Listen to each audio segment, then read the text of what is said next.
Bring out! Bring out! Bring!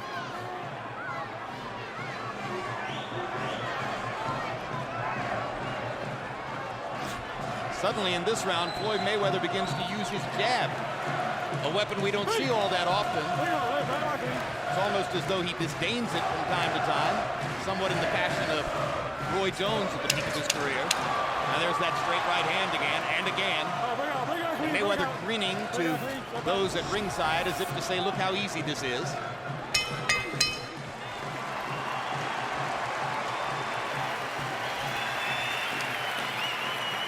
Two rounds. You can't let him have any more rounds. There's 2 rounds left. You can't let him have any more. You can't let him have any more, Ricky. Yeah. I'm telling you. Yes.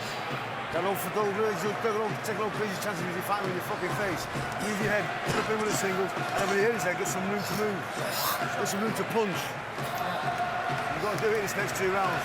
Right? Don't go crazy. I'm telling you, don't go fucking crazy. Think about defense. Forget about defense.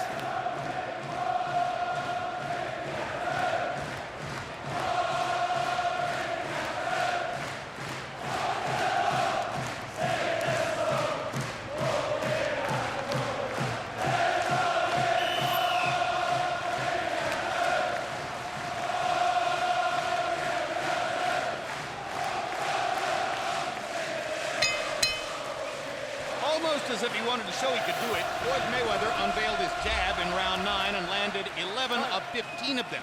73% connect percentage. Ricky Hatton was 0 for 8 with his jab. Harold, how do you have it tonight? Okay, Jim. 5-3, 1 even, 86, 84.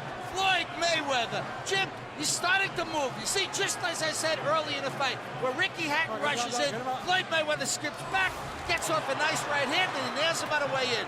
Floyd taking over the fight, wins 3 rounds in a row on my card. I'm clean punching. In case you're wondering about the indomitability of Hatton's fans, remember that Ricky Hatton and his public have never tasted defeat. 43 wins, no losses coming in. A victory would leave him once again dead level with his Welsh compatriot, Joe Calzaghe, who's 44 and 0. They've been stride for stride throughout their careers. Check left hook. Left hook. A check left hook went right into it. He never saw it. What a perfect shot. The left hook by Mayweather, and that tells you everything you know. And he is on shaky legs. Yeah. He's on shaky legs. He's got to bide time here. Well, he's not the type of fighter that knows how to do that. Every situation for Hatton. This fight is over. Floyd Mayweather has a knockout victory over Ricky Hatton. Mayweather dealt with a situation or a fighter he's never been confronted with before. And it brought the best out of him. He stayed close and closed the show. A brilliant performance once again. Well said, Emmanuel. Hatton succeeded in bringing the best out of Mayweather. He's always come up big in his biggest fights.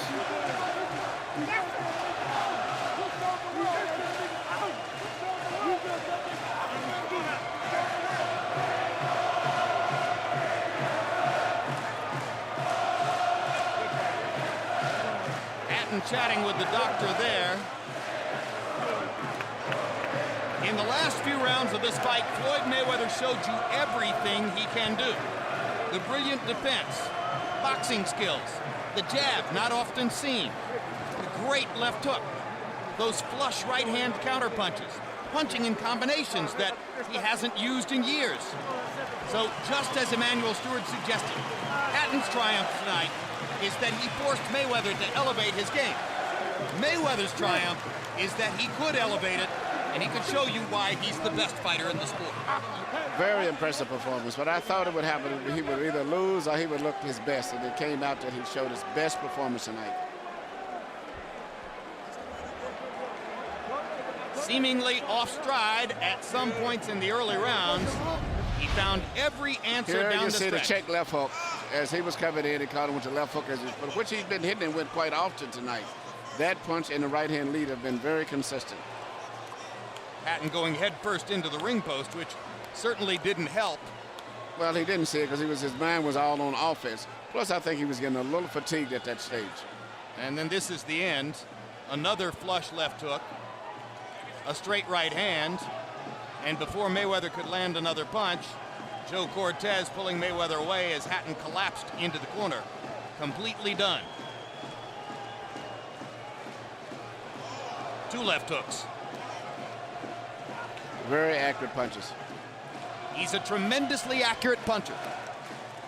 Statistically, the most accurate in the sport. And you saw it again tonight. Never has it been more clear who's the world's #1 pound-for-pound fighter. Let's go to Michael Buffer for the official numbers on the knockout. Ladies and gentlemen, here at the MGM Grand of Las Vegas, this contest comes to an end at 1 minute, 35 seconds of round number 10.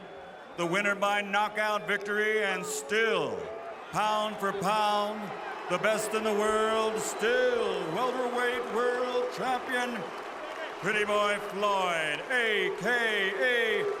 Money Mayweather.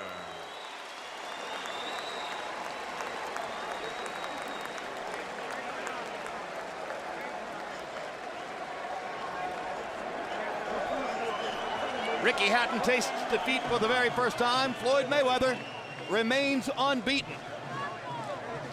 Final CompuBox numbers, and Mayweather really rolled up the numbers in the last few rounds of the fight, so these statistics will look lopsided. He landed more than twice as many punches. He threw 43 fewer, so his plus-minus percentage is plus 22. 39% connected, 17% connected against. Jabs. Mayweather threw 72 of them. That's a high number for him. Landing 29, including 11 of 15 in the 9th round, the round before the knockout. Ricky Hatton, ineffective with the jab, 11 out of 63. Power shots, and most of Hatton's power shots were body punches inside or cuffing right hands inside, as he landed 52 out of 309, basically 1/6 of the punches he was throwing in power shots. And Mayweather, much more accurate, 100 out of 257. And in your mind's memory, as you remember how it looked, you feel like, well, gee, that number must be low. Mayweather seemed to be landing more than half. And let's go to Larry Merchant with the winner.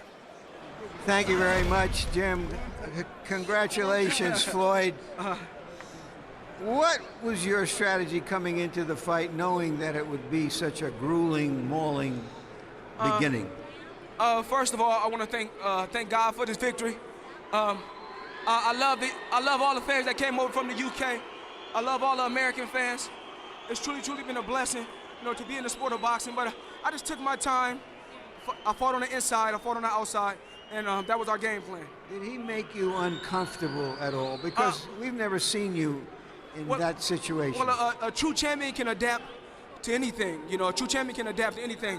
But, I want to thank Team Mayweather, Mayweather Promotions, Golden Boy Promotions, Oscar De La Hoya, Richard Schaefer. They've done one hell of a job. And all the fans from the UK, I love you. Is there anything he did or could do that surprised you at all? I already knew coming into this fight. That's why I didn't prepare halfway. I pushed myself to the limit. Ricky Hatton is one tough fighter. He's still a champion in my eyes, and I love to see him fight again. Could you sense late in the fight, in the last couple of rounds, that he was weakening, that he wasn't coming at you with quite as hard? Ricky Hatton is probably one of the toughest competitors that I ever faced. He kept coming. I hit him with some big shots, some big body shots, but he kept coming. And I see why they call him the Hitman. Well, let's take a look at the knockdowns and the stoppage, and you describe what happened and how the drift of the fight was going. Back, it's called the check hook. It's called the check hook. You learn that, you learn that shot from the old legendary trainers in Michigan. It's called the check hook. And he ran right into the shot, came straight ahead. Did you know that he was unsteady and couldn't survive very much longer? Well, I just want him to, I'm glad that my opponent, hopefully he fight another day. Well, he's one hell of a fighter, man. What else can I say? I just went out there and took care of business and done my job. Did you think early on that the way he was coming and with his passion and determination that there would come a time in the fight where you could get this kind of ending?